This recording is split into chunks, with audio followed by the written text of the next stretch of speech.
हाय दोस्तों, कैसे हैं आप सब। आशा करता हूं आप सब मज़े में होंगे। दोस्तों, आज की इस वीडियो में मैं बात करने वाला हूं क्लास 10 के एक बहुत ही इम्पोर्टेंट चैप्टर के बारे में, जिसका नाम है लाइट, जिसे हिंदी में कहते हैं प्रकाश। दोस्तों, इस वीडियो में हम प्रकाश से संबंधित जिन जिन बिंदुओं पर बात करेंगे वो है लाइट यानी प्रकाश, रिफ्लेक्शन ऑफ लाइट यानी प्रकाश का परावर्तन, laws of reflection of light यानी प्रकाश के परावर्तन के नियम, और types of reflection of light यानी प्रकाश के परावर्तन के प्रकार। तो चलिए दोस्तों शुरू करते हैं। तो आज हम लोग देखेंगे एक बहुत ही इम्पोर्टेंट टॉपिक जिसका नाम है रिफ्लेक्शन ऑफ लाइट यानी प्रकाश का परावर्तन। तो दोस्तों, प्रकाश का परावर्तन जानने से पहले हम लोग कुछ चीज़ों के बारे में जान लेना ज़्यादा आवश्यक समझते हैं। जैसे प्रकाश यानी कि लाइट। ये लाइट क्या है, प्रकाश क्या है? तो जिस प्रकार से ऊर्जा के बहुत प्रकार होते हैं, जैसे गतिज ऊर्जा, स्थितिज ऊर्जा, ज्वारीय ऊर्जा, विद्युत ऊर्जा, ऊष्मा ऊर्जा, उसी प्रकार से प्रकाश भी ऊर्जा का एक रूप है। Light is a form of energy. प्रकाश ऊर्जा का एक रूप है जिसके सहायता से हम किसी अन्य वस्तु को देख सकते हैं, जिसमें दृष्टि की संवेदना उत्पन्न होती है। और एक जगह से दूसरी जगह जब प्रकाश जाता है तो इसका जो गमन है, संचरण है, वह इलेक्ट्रोमैग्नेटिक वेव्स के फॉर्म में होता है। इस प्रकार हम कह सकते हैं कि प्रकाश ऊर्जा का एक रूप है जो स्वयं अदृश्य होता है परंतु दूसरे वस्तु को देखने की संवेदना प्रदान करता है और जिसका संचरण इलेक्ट्रोमैग्नेटिक वेव्स के रूप में होता है।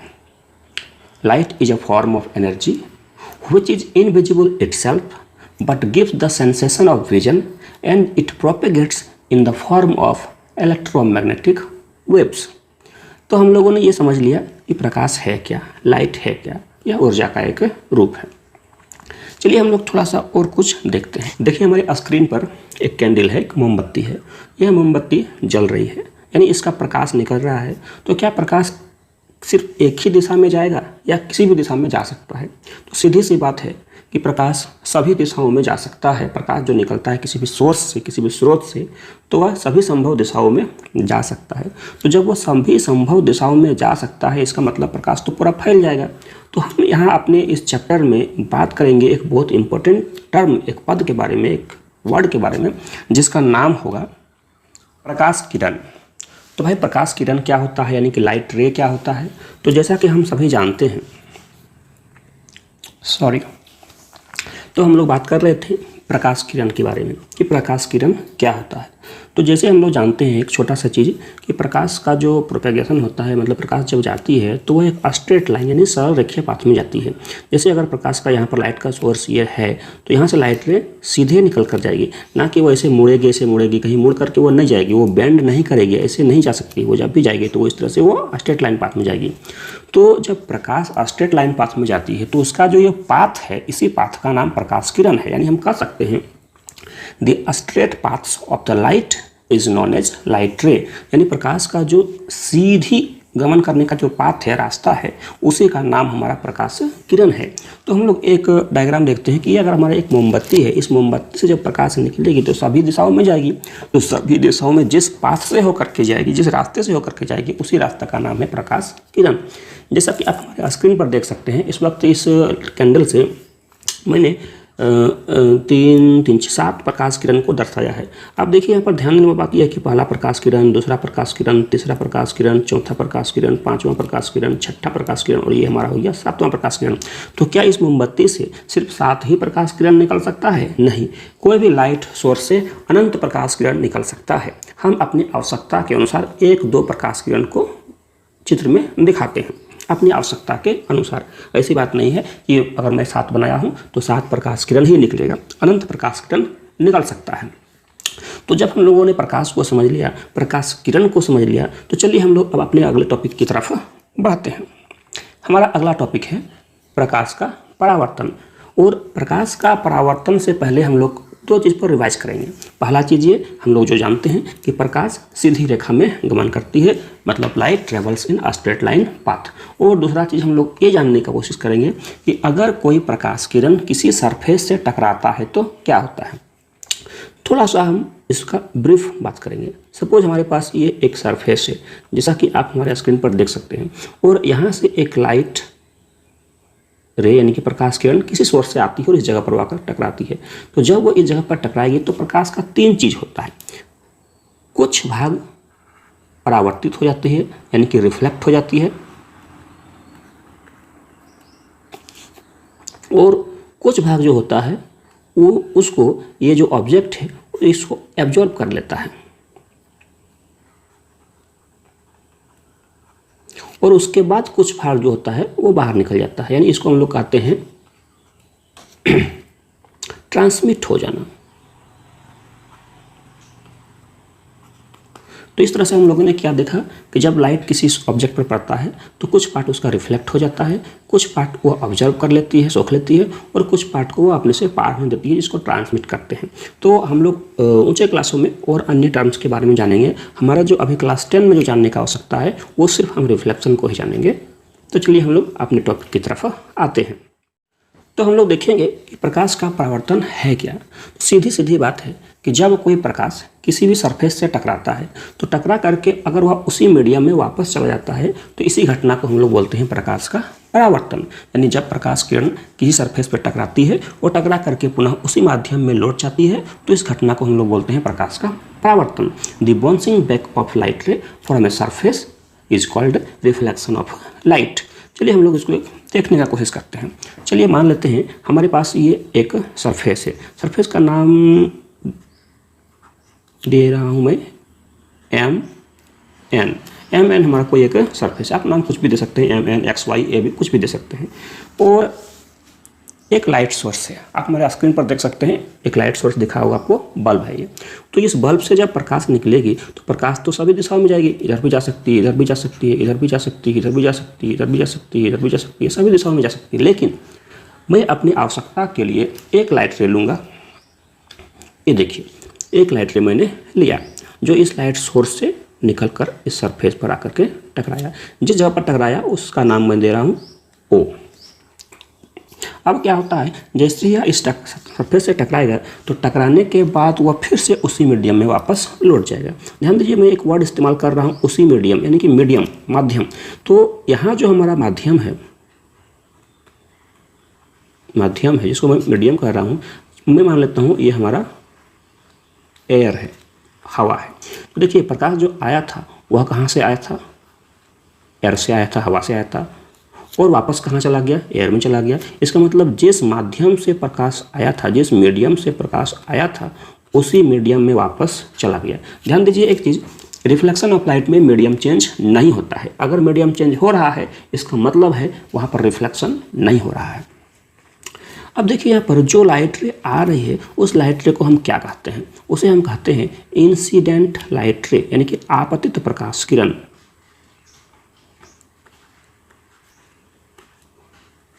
आपतित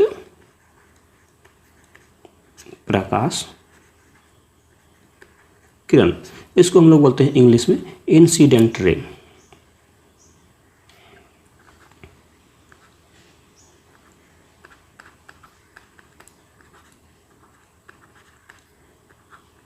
इंसिडेंट रे।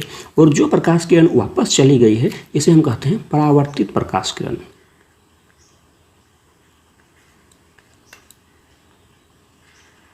परावर्तित प्रकाश किरण यानी कि रिफ्लेक्टेड लाइट रे या रिफ्लेक्टेड रे। Reflected ray.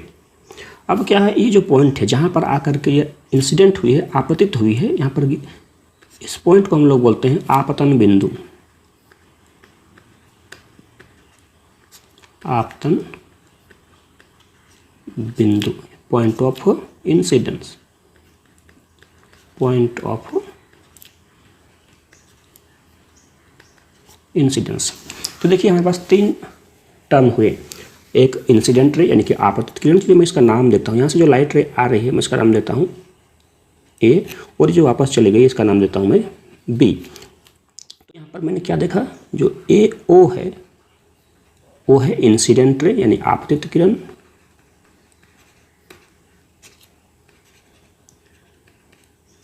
और जो लाइट ओ से वापस बी की तरफ चली गई यह है परावर्तित किरण।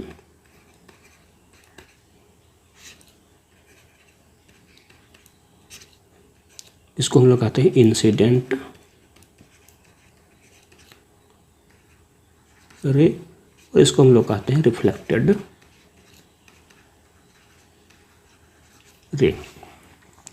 और ये जो पॉइंट ओ है, जो नाम मैंने पहले बता दिया, आपतन बिंदु। अब देखिए अगर मैं इस पॉइंट पर एक परपेंडिकुलर ड्रॉ करता हूं,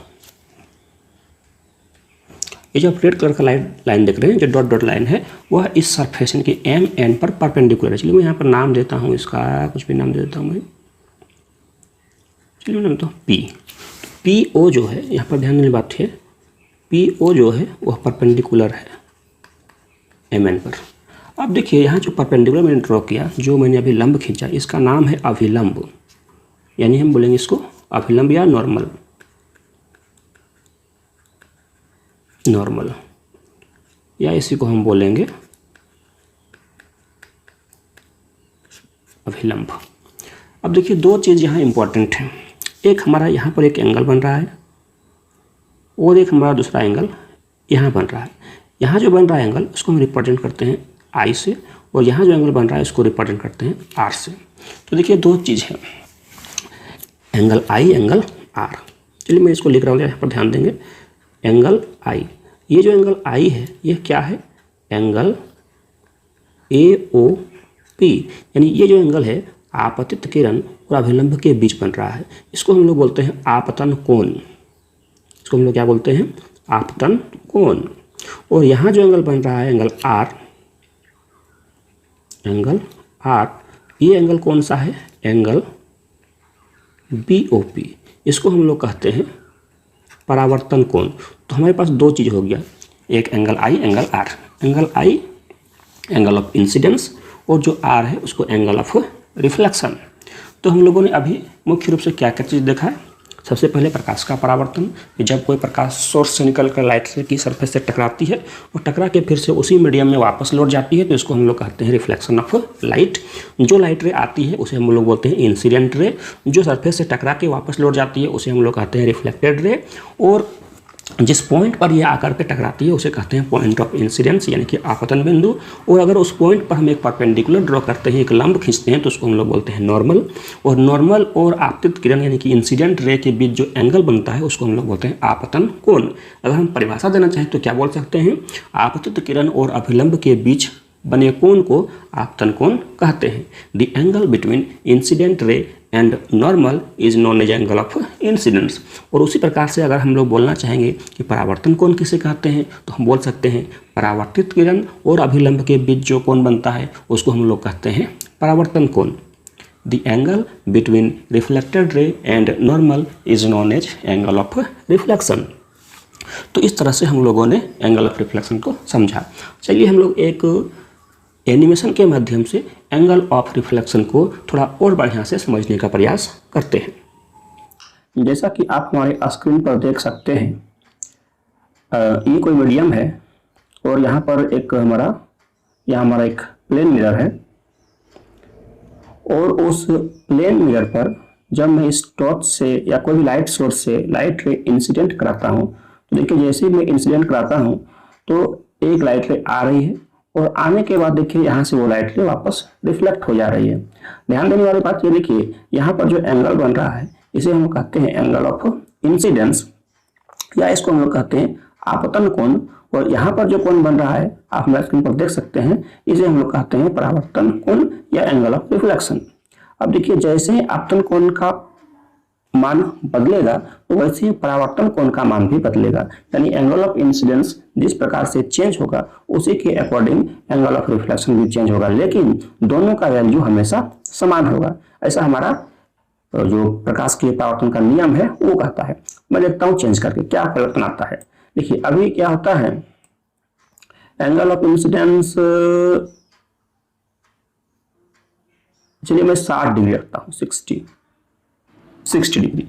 देखिए जैसे एंगल ऑफ इंसिडेंस यानी कि आपतन कोण में 60 डिग्री होता है, उसी प्रकार से परावर्तन कोण का वैल्यू भी 60 डिग्री ही होता है। अब अगर मैं आपतन कोण के वैल्यू को 0 कर दूं तो परावर्तन कोण का वैल्यू भी 0 हो जाएगा, क्योंकि जिस प्रकार से लाइट रे आ रही है अपोजिट रिफ्लेक्ट होकर के फिर उसी डायरेक्शन में चल जाती है। यानी इस कंडीशन में जो आपतित किरण है, परावर्तित किरण है और अभिलंब तीनों एक ही लाइन में है, एक संरेख है, कोइंसिडेंट है।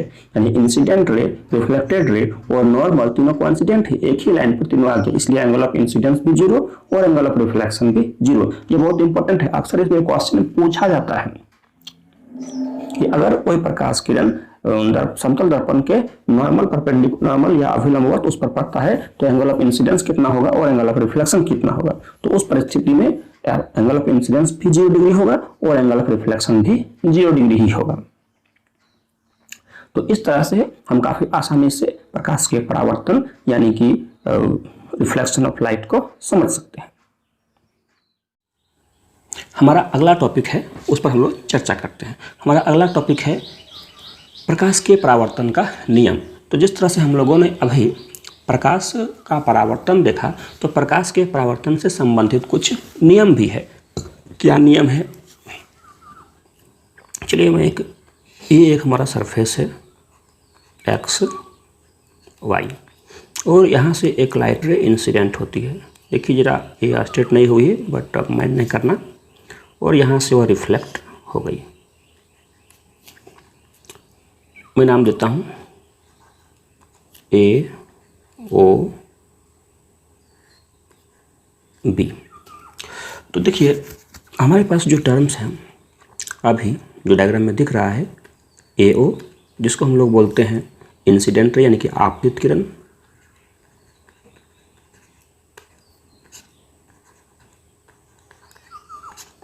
हमारे पास दूसरा लाइट रे है ओ बी जिसको हम लोग बोलते हैं परावर्तित किरण, रिफ्लेक्टेड रे। एक पॉइंट हमारे पास है ओ जिसको हम लोग बोलते हैं आपतन बिंदु।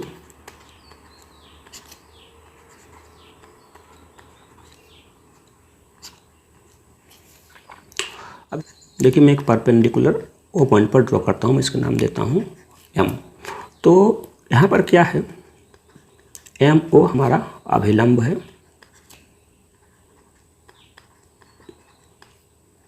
और ये एम ओ जो है एम ओ लंब है एक्स वाई पर। उसके बाद यहाँ पर देखिए एक एंगल बन रहा है आई यानी कि आपतन कोण और यहाँ एंगल बन रहा है आर यानी कि परावर्तन कोण। यहाँ तक हमारा बात होगी। अब हम लोग अपने मुख्य बिंदु पर आते हैं कि परावर्तन के नियम क्या है। तो परावर्तन के दो नियम हैं। पहला नियम है आपतन कोण और परावर्तन कोण आपस में बराबर होते हैं। ये पहला नियम है कि परावर्तन चाहे जिस प्रकार का भी हो तो आपतन कोण और परावर्तन कोण हर हमेशा आपस में बराबर होंगे। और दूसरा नियम क्या कहता है? दूसरा नियम कहता है कि आपतित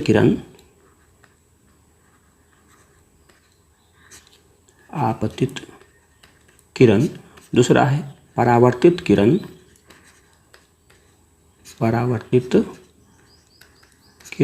और तीसरा अभिलंब।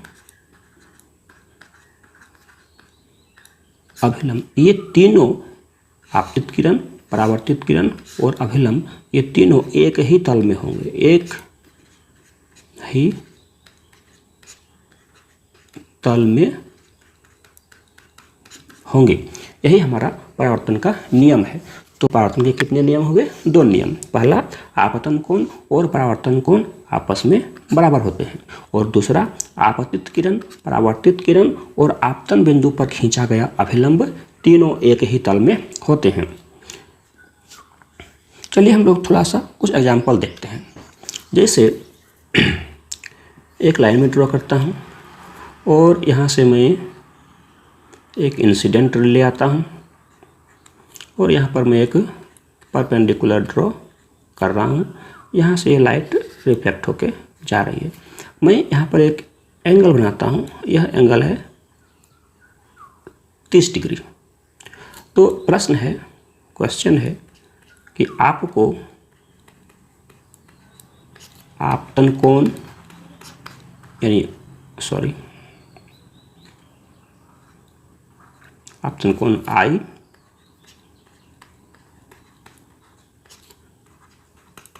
परावर्तन कोण R ज्ञात करना है। या आपतन कोण कितना होगा और परावर्तन कोण यहाँ पर इतना होगा।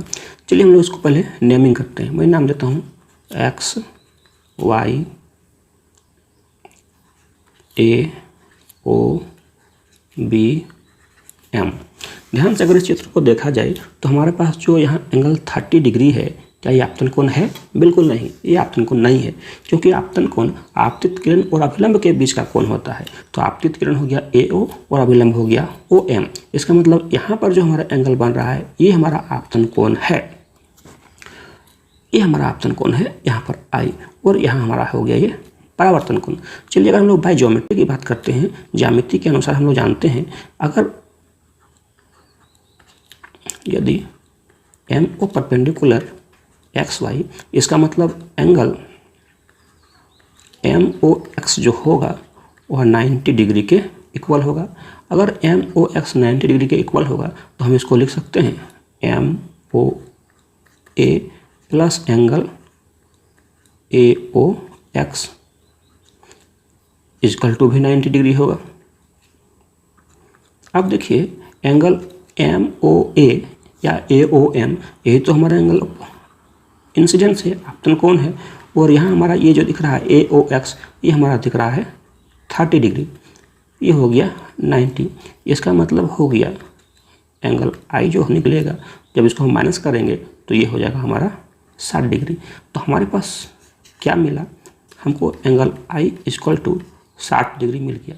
और हम परावर्तन के नियम से जानते हैं कि एंगल R उतना ही होता है जितना कि एंगल I होता है। इसका मतलब यह भी 60 डिग्री होगा। तो इस तरह से हम लोगों ने क्या निकाल लिया? आपतन कोण और परावर्तन कोण का मान। चलिए हम लोग अपने अगले टॉपिक की तरफ बढ़ते हैं। हमारा अगला टॉपिक है प्रकाश के परावर्तन का प्रकार, types of reflection of light. देखिए प्रकाश के परावर्तन का दो प्रकार होता है। एक को हम लोग बोलते हैं प्रकाश का नियमित परावर्तन, रेगुलर रिफ्लेक्शन ऑफ लाइट, और दूसरे को हम लोग बोलते हैं प्रकाश का विसरित या अनियमित परावर्तन, डिफ्यूज और इरेगुलर रिफ्लेक्शन ऑफ लाइट। दोनों में बेसिकली क्या अंतर है उसको एक डायग्राम से मैं बनाने का कोशिश करता हूँ। देखिए हमारे पास एक सरफेस है जो काफ़ी स्मूथ है, समतल है, इसका नाम मैं दे रहा हूँ AB।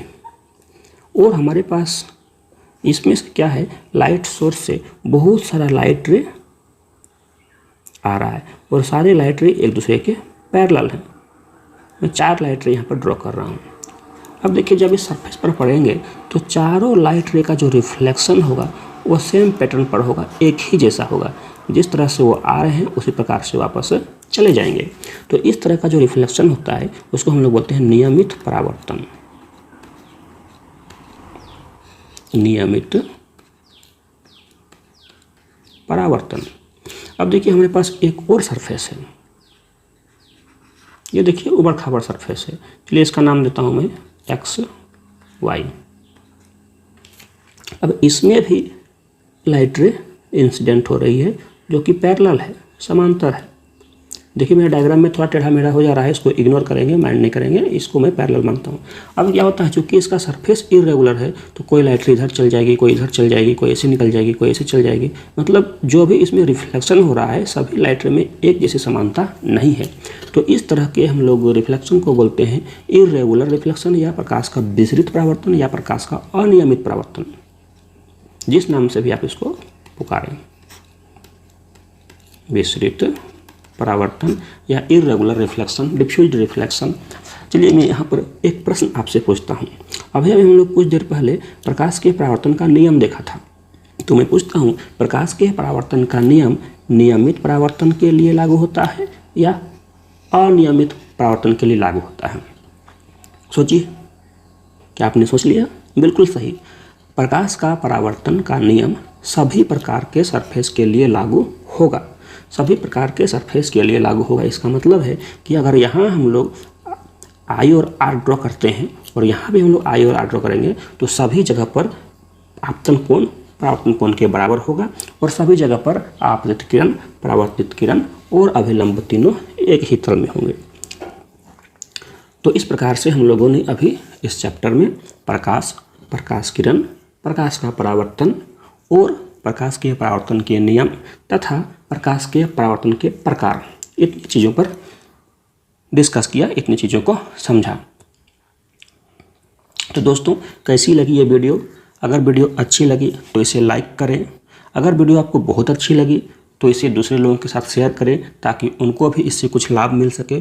और अगर आपको इस विषय में कुछ कहना है, कुछ कमी लगी तो आप मुझे कमेंट करके ज़रूर बताएं ताकि मैं अगले वीडियो में उन सारी चीज़ों पर सुधार कर सकूं। इस आशा और विश्वास के साथ मैं वीडियो को समाप्त करता हूं। और अगर आप मेरे पूरा कोर्स का वीडियो फ्री में पाना चाहते हैं तो नीचे रेड कलर के बटन को दबाकर सब्सक्राइब करके बेल आइकन को दबाना बिल्कुल ना भूलें। धन्यवाद।